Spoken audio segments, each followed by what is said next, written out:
বড় হয়ে মানুষকে সেবা করার অনেক বুদ্ধি করা পাবো এবং মানুষকে সাহায্য করার অনেক চেষ্টা করতে পারবো। ধন্যবাদ হাবিবা রহমান আচল।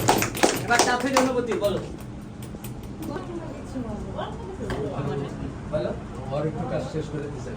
হ্যাঁ, আর একটু কাজ আমি একটু শেষ করে দিই। বাচ্চা আসসালামু আলাইকুম। সবাই দিনের বসে পড়াশোনা করে।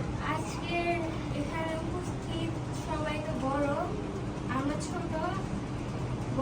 গরিবদের সাহায্য করাটা আসলেই দরকার, কারণ তাদের অনেক কিছুরই ক্ষমতা আর এবং তারা করতেও পারে না। আমরা যদি তাদেরকে একটু সাহায্য করি তাও তাদের অনেক বড় হেল্প হয়ে যাবে এবং তাদের মুখে একটা হাসি থাকবে, যেটা আমাদের দোয়া হিসাবেও চলে আসবে।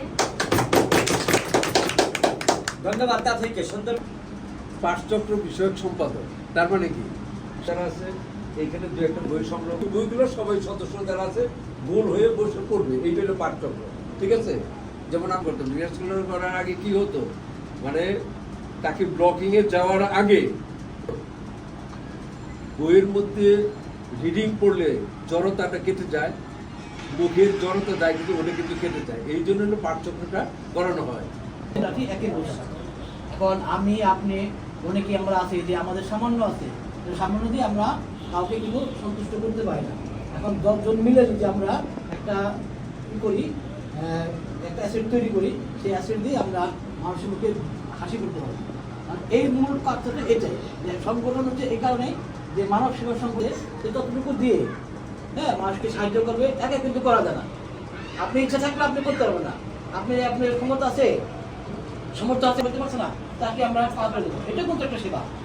সেবা যে একজনকে কিছু গিফট দিলাম ওটা সেবা, এটা একটা না। কিন্তু একজন অসুস্থ আছে, পাশে তার কেউ নাই, তার সামনে আমি বসে তার মাথায় হাত তুলে দিলাম, ওটা কিন্তু বড় সেবা। এই ইয়াসমিন মিতু, বসুন্ধরা শুভ সংগঠনে যুক্ত হতে পেরে আমি নিজেকে ধন্য মনে করছি। কারণ হচ্ছে অনেক সুবিধাবঞ্চিত মানুষ আছে যারা মানে অবহেলিত বা মানে তাদের ফ্যামিলি চলতেছে না বা আর্থিক সমস্যার মধ্যে আছে কিন্তু মুখ ফুটে বলতে পারে না। এরকম আমরা অনেকেই একসাথে হয়েছি এই কারণেই, যা এরকম কেউ যদি আমাদের থেকে থাকে যে আমাদের মধ্যে যারা হচ্ছে মানে কাজও করতে পারতেছে না বা কারো কাছে হাত পেতে সাহায্য যেতে পারতেছে না, এরকম মানুষদেরকে সাহায্য করার জন্য আমাদের এই সংগঠনটা। আমরা চেষ্টা করব সেই সব মানুষদেরকে সাহায্য করতে পারি যারা আসলে কারো কাছে সাহায্য চেতে পারে না। ঠিক আছে, ভিক্ষা যারা করে তারা তো 10 জনের কাছে যেতে পারে বা করতে পারে, কিন্তু যারা আসলে মুখ ফুটে বলতে পারে না